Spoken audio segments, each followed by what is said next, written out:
তারা মসজিদে বসে যুক্তি করে আজকে শাহপরানের উপর হামলা দিবে, কালকে শাহজালালের উপর হামলা দিবে, পরশুদিন বাবা ভান্ডারের উপর হামলা দিবে, আজকে শাহ গোলাপ শাহের উপর হামলা দিবে, শাহ আলীর উপর হামলা দিবে। এগুলা কোন ইসলামের ইসলাম মেনে নিতে পারি না। মাজারের মধ্যে হামলা হচ্ছে, কি বলতেছে এখানে মাজারে গাঁজা খাচ্ছে, অশ্লীল কর্ম চলতেছে, এই সবগুলো অভিযোগ। তা আমার কথা হলো, একটা মাজারের মধ্যে যদি অশ্লীল কর্ম চলে থাকে, তাহলে এই অশ্লীল কর্মের গান বাজনার ভিত্তিতে যদি অশ্লীল কর্ম হয়ে থাকে, এই গান বাজনাটা কে দিয়েছে? পরিচালককে ধরুক, পরিচালককে ধরে তার কাছে থেকে এটা এই অশ্লীল কর্ম কি বা কেন করা হলো এটা বাতিল করা হোক, এটা একটা শাস্তি দেওয়া হোক, একটা বিচার করা হোক। কিন্তু গান বাজনা বন্ধ করার কারো অধিকার নাই। অধিকার নাই। এই দেশে যত উলিয়া উলিয়া আগমন করেছে, প্রত্যেকে গান বাজনা বাদ্যম দিয়ে নিজের অন্তরকে রাসূলের প্রেমের সাথে মিশিয়ে নতুন একটা জীবন তৈরি করেছে এবং সে আল্লাহ ওয়ালা হয়েছে। তার রঙের সাথে আল্লাহর রঙের সাথে রং মিশে গেছে। আল্লাহর রঙের সাথে রং মিশাইতে হলে ঠিক একজন বন্ধুর সাথে রং আগে মিশাইতে হয়। তার মধ্যে সুনে আর হলুদে যখন মিশে যায়, নতুন একটা রং আবিষ্কার হয়। সেই আবিষ্কারের ভিত্তি হচ্ছে আল্লাহ ওয়ালা। তখন তাদেরকে আউলিয়া বলে। আলিন্না আউলিয়া আল্লাহ কাফুর আলাইহিম ইয়াহুদানুন।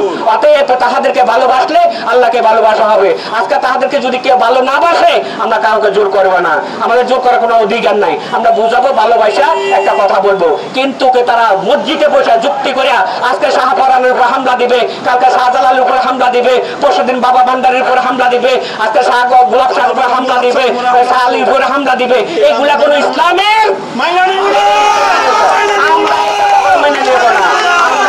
ইসলাম মেনে নিতে পারি না।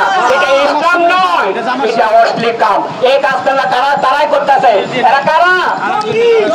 রাসূল জামানার মধ্যে তারা রাসূল বিরোধিতা করেছিল। তারা কারা? রাসূল জামানার মধ্যে রাসূল বিরোধিতা করেছিল। তারা হুসাইন জামানার মধ্যে হুসাইনের বিরোধিতা করেছিল। তারা এই দিকের মানুষ। তারা আব্দুল ওয়াহাবের দল। এই আব্দুল ওয়াহাবের দলকে আমরা কখনো মুসলমান হিসেবে মেনে নিতে পারি না। মুসলমানের সম্পর্ক হলো অন্তরের সাথে। মুসলমানের সম্পর্ক টুপি দাড়ি পাগড়ি জুব্বার সাথে না। মুসলমানের সম্পর্ক হলো হৃদয়ের সাথে, অন্তর দিয়ে যে রাসূলকে ভালোবাসে, রাসূলের সাথে সম্পর্ক করে।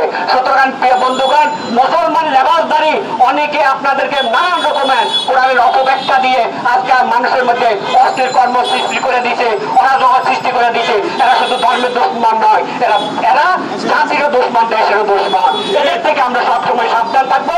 সুতরাং যা মাজার ভাঙ্গা হয়েছে তো ভাঙছে, এই মাজার গুলা ভাঙ্গার অভিযোগ অন্তর্বর্তী সরকারের প্রতি আমার একটা আবেদন থাকতেছে।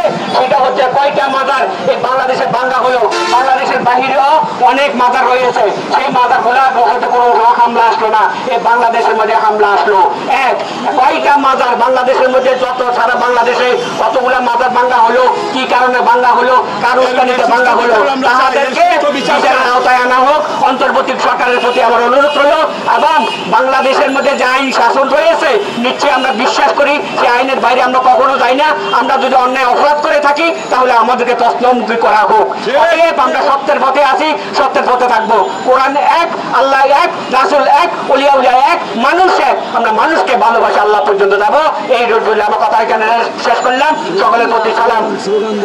নারায়ে তাকবীর, আল্লাহু আকবার, নারায়ে তাকবীর, আল্লাহু আকবার।